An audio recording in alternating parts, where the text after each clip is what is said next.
Kritika is an interesting one. Well, they're all interesting ones, but Kritika especially. Kritika, the constellation that's associated with Kritika, is actually the Pleiades, which is also known as the Seven Sisters. And the Pleiades is formed of 6 visible stars and 1 invisible star. But we have, or 1 slightly visible star. I find there's 7 there, but one of them is very hard to see, right? Here we have the concept of 7. We have 7 chakras. You have the septenary principle. It's something that gets repeated over and over within Vedic philosophy, and also within other forms of spirituality too. So the 7 sisters are said to be the brides of the 7 rishis. And the 7 rishis actually form the Big Dipper.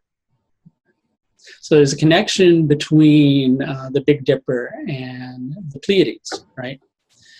The 7th star that's married to the 7th sister is said to be Dhruva. And Dhruva is the pole star, right? And Dhruva is directly related to the poles on this planet too. So here we have a concept between the cosmos and the earth, right? The universe and the earth. The 7 rishis and the 7 wives of those rishis, the wives be the form-giving concepts. And here we have the incarnation here on earth. So basically, the model here is that of our incarnation here on earth, hopefully being able to receive wisdom from the universe, wisdom from God, or divine wisdom, and having that channeled in a very clear manner, and in a manner that will bring deep understanding. The god connected with this particular nakshatra, the deity, is Agni. Agni is fire. Fire is responsible for several different things. Primary amongst those is that of nourishment. We need fire in order to cook our food. Right? That is, unless we're eating raw food. But if we're eating warmed up food, then we need fire to cook our food. We also need fire to keep us warm when it's cold. Fire is also used in sacrifice. Fire also has the tendency to burn away things that are impure. It's a very purifying concept, right? So Agni is related to the concept of divine fire. So the connection here is that of, I like to use the analogy of the divine umbilical cord, something that connects the person incarnate here on the planet to the universe. That divine connection, that connection itself, right? And through that connection comes cosmic nourishment, comes the thing which also helps to purify us so we can return back to that pure state of existence. It functions in both ways. That's part of the function of Agni. That's one of the functions of Agni. Then we also have, if we're on the topic of 7, we have something called the 7 sheaths. And in terms of Kritika, we're mostly interested in one of those sheaths. And I'm not going to give the Vedic name for it. I just want to explain it as the Atmic sheath, right? Okay, that's the Atma being the individual soul. Okay, I think that basically the Atmic sheath is considered composed of Sat Kosha and Chit Kosha, that of, being divine knowledge, pure divinity and knowledge of that divinity. Those both comprise the concept of what is called the Atmic sheath, for those who want to delve more deeply into that concept. So what happens is the individual soul, the Atma, operates through what is called the Atmic sheath. And what Kritika actually is it has a connection to that concept of the Atmic sheath. When we, here on the planet, more connected to our intellect and more connected to our emotions and the stuff that goes on in our material existence, become kind of clogged up with all that stuff, well, then we're not usually functioning along the lines of our pure nature. So Kritika's process is to refine us, so that we become more connected to that pure nature. Some qualities that tend to happen, let's say if a person has Mercury in Kritika, you'll find people who have Mercury in Kritika to be very blunt in their speech. They're just going to say what needs to be said. Regardless of what the other person thinks about it, they're going to say what needs to be said, and that's a quality that's very much connected with Kritika. So Kritika is very purified, very true, very pure. Okay? The Shakti that's connected to Krittika Nakshatra is the power to burn, the power to purify, the power to warm. Okay, the power to give nourishment to the individual that's here. And all of those are qualities of Kritika. The basis above is heat. From the heavens comes heat. That heat helps to nourish. It also provides the basis below, which is light. Okay, and the result of the basis above and the basis below is burning or purification. So without light, we can't see here on the planet. We wouldn't experience consciousness. So we wouldn't be able to go through that purification. We need that light in order to undergo tapas, or spiritual heat, or spiritual discipline. So here's the connection between all of those things, clearing out those things that are keeping us from connecting to our inherent divinity, so to speak. Kritika is Rajasic at its basis.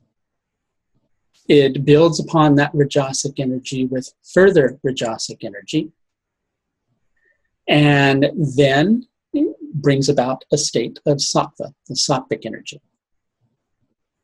Okay, and its primary motivation is kama. So if you combine the primary motivation along with those three gunas, then you're going to see that the desire spurs the activity, which ultimately brings the Sattvic energy. The ruling planet of Kritika is the sun. Interestingly enough, makes perfect sense. The sun's light, the sun gives warmth, the sun burns as well. And the Trimurti association here is Shiva. Well, what is Shiva's responsibility? Well, his responsibility is cutting through to the truth, getting to the true nature, getting rid of everything that is not the true nature, getting rid of the ego. All of those are qualities of Kritika. And I would also say that this is where, if we're talking about the evolutionary journey, we had the divine impulse, and then we had the divine impulse being given birth to. Now we have the differentiation. Mm-hmm. Okay. Yeah. And why are we going, like, why that? Why did you bring that up out of curiosity? At this particular level? Yeah. Mm-hmm. Well, I recognized I hadn't spoken about that with this particular nakshatra. And so I just wanted to speak about that in terms of the evolutionary journey, because I really want to keep that process moving through. So Ashwini is divine potential. Bharani is that divine potential being given birth to. And so there's the father and there's the mother. Here we have the blending of the DNA. Right. Yeah, and the coming together of what an individual is, the differentiation, what makes them an individual. Mm-hmm, yeah. Mm-hmm. Interesting. Okay, so when we're thinking about this nakshatra, and, again, we're considering planets or house lords, you did mention Mercury. Yeah. But what if, we've talked a bit about the 10th cusp and the 10th lord and the Atmakarika. What if another lord, I'll leave it up to you to choose which one you'd like to speak about. What if another lord was in this nakshatra? How might that play out? Let's use Jupiter. Okay. As the 9th lord. Okay. And it's being placed in Krittika Nakshatra. And let's say the sun is in Leo. Okay. He's in the middle of Leo. He's really strong. He's really vibrant. Okay. Here, we would likely have a person who is very able to see the reality of a situation. And he's able to impart that reality to another. Okay, so ninth house, wisdom, learning, connection, divine learning, so to speak, higher learning. Jupiter here would be very tuned in. very switched on. And it would give the individual the capacity to pick up on I'm trying to think of the right word for it, a divine truth within a given moment from which they are meant to learn something for their own expansion or spiritual growth. Right. Or perhaps for the growth of another individual. Right. And just with Jupiter by its very nature, kind of representing our capacity to hear wisdom and understand wisdom, and also our capacity to happiness, or capacity for happiness. Exactly. Yeah, that would allow the person to kind of get directly to the point of understanding something, quickly, or most definitely, yes. Okay. And I know Ashwini was fast, the power to reach things quickly. With Kritika, would it also have that kind of speed factor with it, or is it just? Well, it would, because it's to the point. It would, because it's Rajasic. Okay. It's Rajasic at its first and second levels. Okay, that makes sense. And then it's Sattvic on top of that. Right. Yeah. Okay. And Mercury, I was just going to say another thing about Mercury is it would be very quick-witted, right? It would, again, it would, by its intellect, tune into things very quickly and pick up on it very quickly and see it and cut right to the heart of it, and then likely turn around and say it immediately. Yeah. Right. Okay. And if that Mercury was not well supported, as we've discussed previously, then this idea of the power to burn, could it be that the words that are used or the communication would end up being possibly more destructive than? I have actually encountered that in a conversation with a particular client who had that very placement, and it wasn't well supported. And yes, they did come out and just say things, and no, it wasn't very well received most of the time. And it gave them a lot of flack, yeah. And going back to Jupiter then as well, with this idea of wisdom and capacity to hear wisdom, if Jupiter, so anyway, let's just revisit here. So the ruling planet is the sun. And if Jupiter is in this nakshatra and the sun is not well supported, as we discussed earlier, then that could give Jupiter some difficulty in getting directly to the point of knowledge or wisdom or whatever it might be, or cutting to the core of it. And so if the indications within this nakshatra for Jupiter were not strong or well supported, could that show a person possibly being burnt by inappropriate belief systems, or burning others with inappropriate belief systems?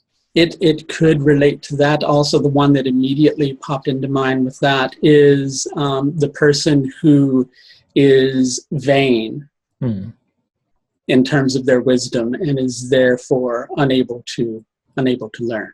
Right. They're more just maybe wanting to hear themselves talk. Yes, exactly. Yes. Okay. All right. That makes sense.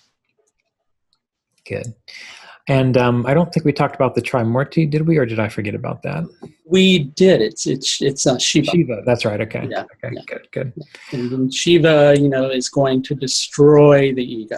Right. Yeah. Right. Okay. Well, let's proceed on to Rohini, unless there's more you'd like to say about Kritika. No, I think that's it. Okay. Yeah. Sounds good.